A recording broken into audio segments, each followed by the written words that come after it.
All right, and here we go. So, Gold Saucer, first thing to do, just talk to this lady right away, and you can just mash because the selection is to pay 3,000 for the regular pass. After the four text box combo, this is the last one. So, last text box there. Just run on in, and a cutscene starts right away. So you don't gotta worry about buffering a direction. When Tifa kind of steps forward here, that's when it's time to pay attention that you're almost done. So start buffering down right and mash in circle to get right to Tifa. Take her with you, and go right over to Wonder Square. So first, we just mash through a little bit of text. Now, Cait Sith's name is interesting, because personally, I don't like to rename him just C, because I'll get confused with Cloud if I do that. So I usually either name him like CAI, CA, something like that. I keep an extra letter after it so that we can differentiate the characters. All right, and then you just get a cutscene with him. Right when this cutscene is over, go straight to battle, which is just a tiny bit of down right and then down. All right, so once you're in battle, it's just a bunch more cutscenes until you are down in jail. It's just mash, mash, mash. So it's all cutscenes until about right here. And when the characters run back into Cloud, that's when you get control. So I'll be buffering left, and you just kind of gotta just navigate around this guy and get into this gate. So it's like left, down. It's like left, down, and you'll be fine here. So when they start to run in, that's when you do the buffer. There you go. For this screen, the way that I do it is I generally run straight down until I get to this like dark spot on the dirt that this guy is standing at, and then I add R until we're at like this dark spot in the dirt, and then I release R. That's kind of my plan, my move for this screen. So it's down, add R, release R, and then this door can be a little tricky to get into. Get straight right is your friend for getting into that door. All right, and then we have more cutscenes. All right. So when you get back to the party after the arm gets shot off, we're gonna do a menu. And this menu is a bit more of a doozy than some of the other menus have been. So the first thing is that we need to replace Tifa with Cait Sith. And the reason that we're going to do that is because Cait Sith has Manipulate equipped, and we need to use Manipulate in the Deathclaw fight to speed up the process of teaching Laser to Cloud on enemy skill. Oh, enemy skill? Yeah, we need to equip those on Cloud right now as well. We're also going to equip the Fire Ring on Cait just so that it doesn't get stolen, and because it's going to be good for later.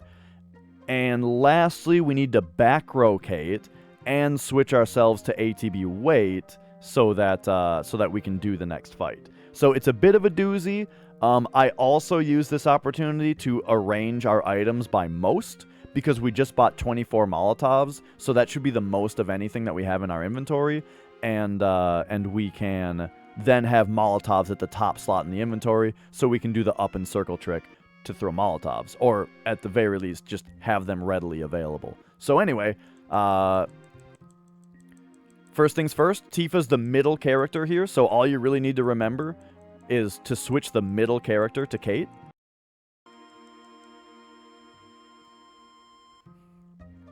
Alright, middle character, Cait. And then hold menu to get it right into the menu as quick as you can. I go into item, back out to go to arrange, go up twice to wrap to most, and then left to use because we need to trank Cait first of all. So tranquilizers will be pretty high up here as well. Trank Cait. You only need to trank Barrett if you don't have a right arm. If you did get a right arm steal, then you don't even need to bother tranking him because the fight's gonna go so quick. But yeah, we'll trank him here. And then it's down to materia, and now we're gonna replace so Cloud from our sort and things earlier from Motorball. He's got poison and restore here, and then lightning and ice down here. we're going to replace lightning and ice with the 2 enemy skills. So, so enemy skill here, and enemy skill there, and then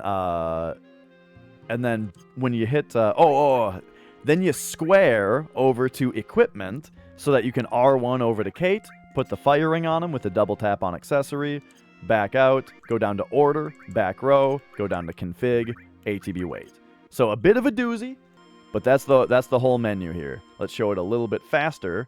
It is switch to Kate, hold menu, item, arrange by most, trank those 2, materia, cloud, enemy skills, pop over here, fire ring, back row, ATB wait. All right. So that's that menu. That sets us up for the Deathclaw fight, where we're gonna learn laser on both of our enemy skills. So to get out of here, it's a little tricky to wiggle between these 2 characters, but you know, a down right, down left, something in there. It's a little tricky. All right. So now for this room, I buffer up left into just up, like basically as soon as I can see cloud. And then, ooh, this guy's kind of in the way. That's a waste of steps that he's in the way. But now here, right around this corner, go left. Go up left or left right around this corner. You can run all the way up here and waste steps. So just go left right behind the building as soon as you can, and then buffer up right. So buffering up right gets you kind of going up here. And then we want to get our next encounter right here. This is step route specific. If you're not on a step route, you can ignore this and just run through this room optimally. But for this particular step route, we're going to get the battle right here. If you don't get it here yet, like you saved steps and stuff, force it. And you'll see why. So, oops. Okay. We got it right in the right spot. This is just a run away from it fight. Uh-oh. Okay. You don't want to get mugged there, but if you do get mugged there, at the very least you have the fire ring equipped on Katesith. Okay, so here is the movement for this part if you are on this particular step route. First, you need to take 6 steps so that we don't immediately get into this fight. And as far as my steps go, it's like slightly more than 6 steps. It's like 6.2 steps. Basically, just wait for Cloud's foot to like go flat instead of it just being the heel down. You know what I mean? And so that's like a 1, 2, 3, 4, 5, 6 like that. Now, the reason that you force the encounter back here is because we had to walk a little bit to avoid this encounter. But the thing is, this screen has higher danger incrementation than the next screen, and unlike the earlier areas where being further back puts you further behind, and it's bad because you have to take more steps because of the danger incrementation, right? All that kind of stuff. This time it's actually good that this screen has high danger incrementation, because the fight that we're gonna get for the Deathclaws is this one, and if you notice, it's a high danger or threshold. Like, you need a lot of danger to get into this fight. And the next screen has lower danger incrementation than this one. So we need to force the fight back here and then take the steps, and then we want there to be extra running up here so that we're going to just barely catch the bottom of this encounter. It's a little tricky, but as long as you got the encounter here, took your 6 steps, and then you run up, you'll be just fine. I'm gonna make the window a little smaller here so you can see the action on Big Shoes. So you just run up here to through this gate, and then you see where the gate like disappears behind the hill. That's like right where the best part of the trigger is to get out of here. All right, and you see with the lower danger incrementation, we are just barely going to hit this encounter, which also means most of the time when you force an encounter, a lot of the time you'll notice that I walk, like I spin in a little circle just walking in order to force an encounter. You cannot do that for this one because you'll walk right under it. So you must run to force this encounter once you get into position. So the position to get into is from this screen, go up a bit further, right through the gate. You can actually save a fraction if right about when you're underneath this guy, you can run down right instead of just right. That saves a fraction. It's not that important because we're about to force a fight anyway, but hey, you know, it's optimal, especially if you're not on a step route. There's one fraction you can save. So we want to force this encounter as close to the edge of the screen as possible, because what's going to happen is we get into the encounter, and then right after the encounter, we want to fight Dyne. And so it would be nice if we didn't increment any more step IDs than we need to. So if you force an encounter right on the edge of a screen, on the edge of a non-hostile screen, because this is the last hostile screen for now, it means that you get into the fight, which means your fractions are 0, because that's when the logic occurred that got you into the fight. And that means that you have 8 frames to get out without incrementing your step ID, you know? And with this screen, it's actually quite high up. So we don't need to see big shoes anymore. You get the idea that we're barely going to catch this encounter if we're running. And so here's the deal. You can actually run up all the way until you can only see Cloud's feet. You see how you can only see his feet here? That's just fine.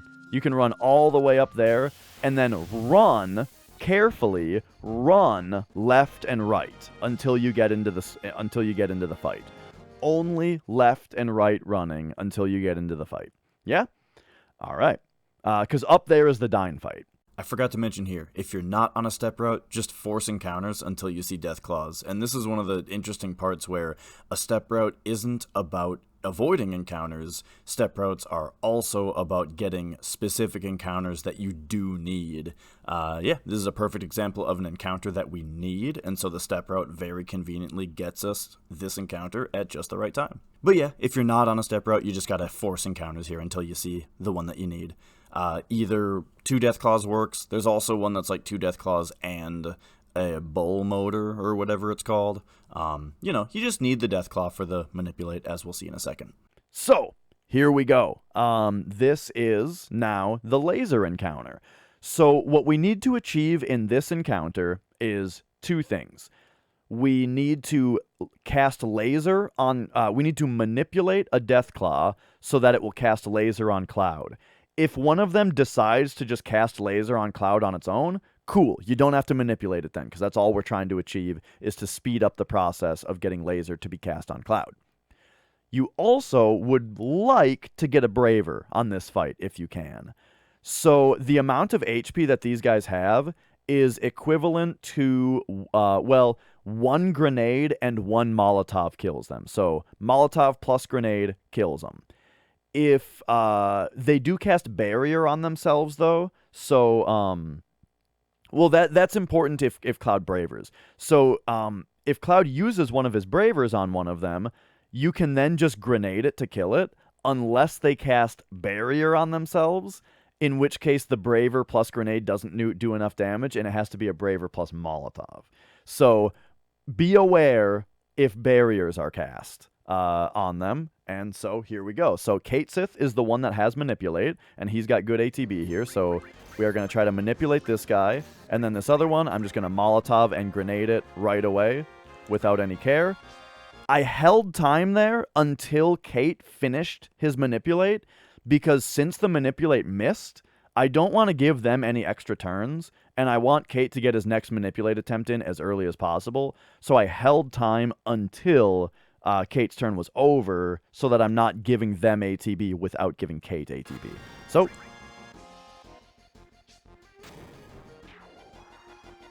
here's Kate's next manipulate attempt. It also missed. There's the barrier, so remember that he's barriered. Do a manipulate. We also might as well Molotov him while we have some free time now.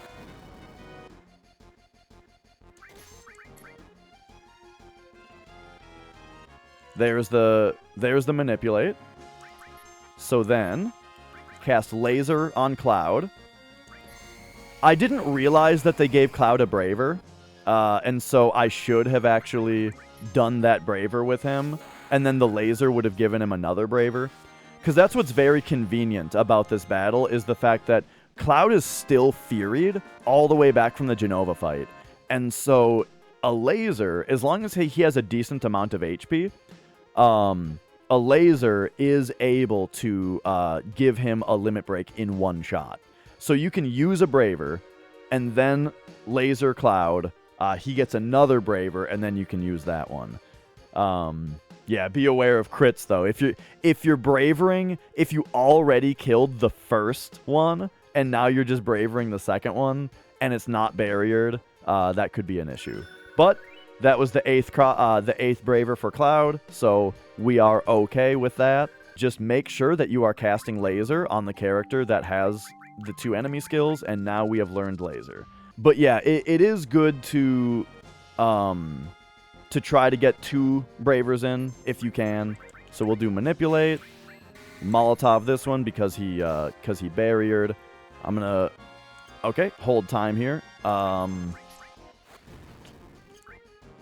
I guess, let's see, what do we do to this guy? You know what? This time I'm a little flustered because Cloud didn't get the limit break given to him. But I mean, if you really wanted 2 Bravers here, what you could do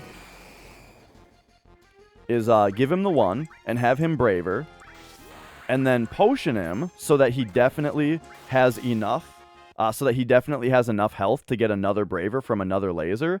And now check this out.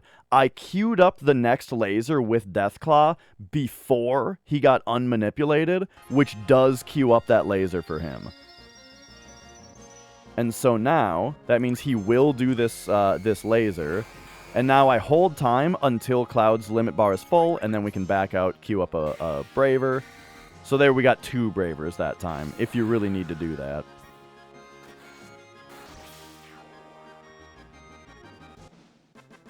And don't worry about Cloud's health. You know, it's not a big deal. All right. So that is that fight. And after that, you just run upward into the fight. The Dyne fight strategically is very, very easy. All you have to do is throw 4 Molotovs at him and he dies. He can crit you a shitload, but it's very rare. Very, very rare to see a run actually die to this fight. So you can just hold up and circle because of the Molotovs that we have on the top row now, and hope that you get the first attack. We didn't, however. Did I say grenades? Yeah, you throw 4 Molotovs at him and he dies. So this is the second Molotov. After the first 2 Molotovs, he'll do a single attack to you. After the second 2 Molotovs each, he'll do 2 attacks to you. So that's to be expected. And then the 4th Molotov kills him. However, he has a 50-50 chance to counterattack once again. And this is just time loss if this happens. So I think this is the 4th. Yeah, that was the 4th Molotov. And here we're getting him. He's doing the 50% chance counter. That's just a waste of time. Now, that should be all there is to the fight. That should be all that you have to worry about, is you just hold up and circle. Your Molotovs are on top of your inventory because you bought a bunch and then arranged by most. And you just Molotov, Molotov, Molotov, Molotov. Of course, you hold only circle after the first Molotov because of cursor memory. I don't know if I've been saying that frequently enough or like clearly enough. All right. And that's the fight. There's nothing to it. But let's say you got a right arm from one of those silly bombs. If you got a right arm from the bombs, get in that item menu, find your right arm and throw it.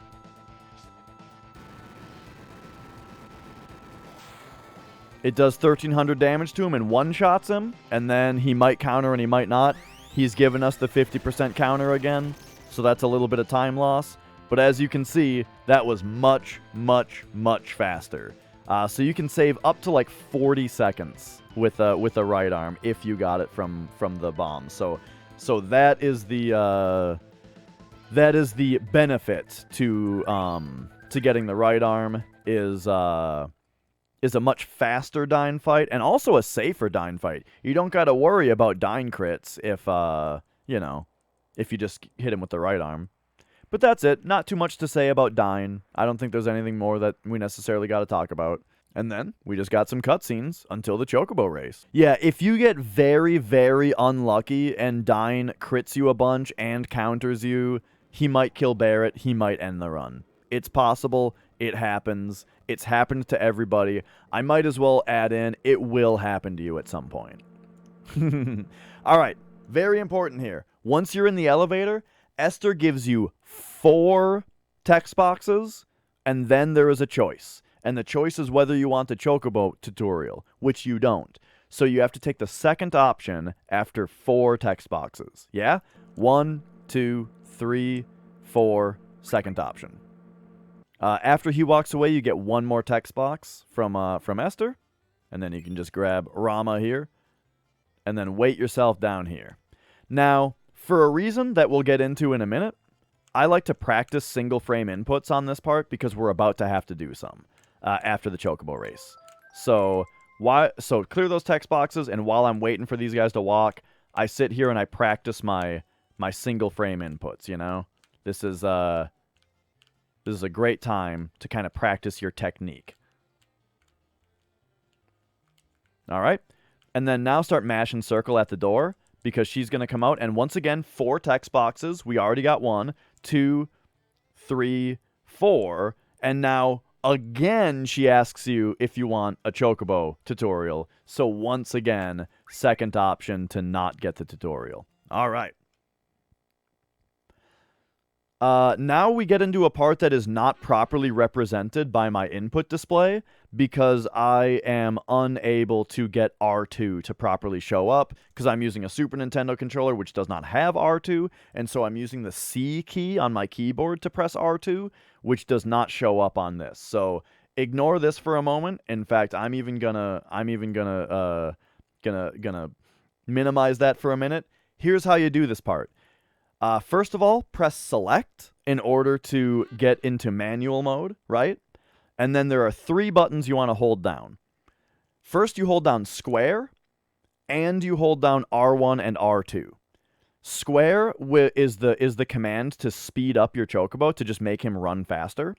And then R1 and R2, if you hold those, you have to hold both of them, that replenishes your stamina. So if you're in manual and holding R1 and R2, and square, R1, R2, and square, you'll be just fine. Your Chocobo it'll do okay, and you won't be expending any stamina, really.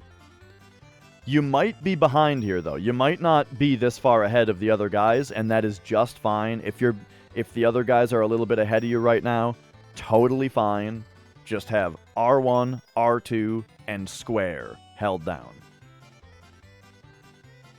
And now, once you get past this bridge right here, switch from square to circle. So still R1 and R2, but now also holding circle. And that will sprint you all the way to the end of the race. And you will never lose it. I almost promise. So R1, R2 square until you're past the bridge. Then it's R1, R2 circle.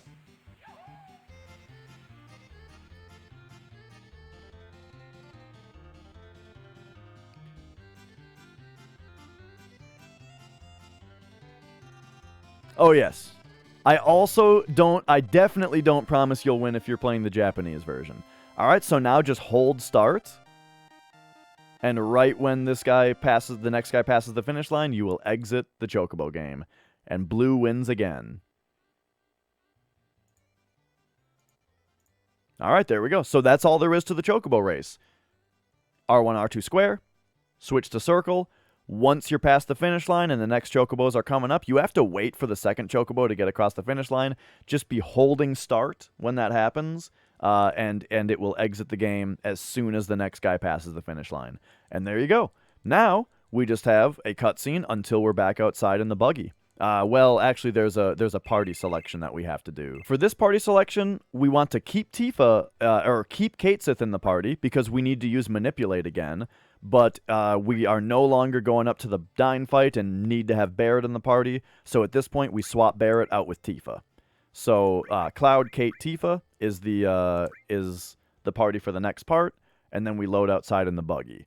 I like to remember which character specifically just by number to switch. Like with getting Kate in the party, it was just remember switch the middle person to Kate. For this part, you can remember just switch the bottom person to Tifa.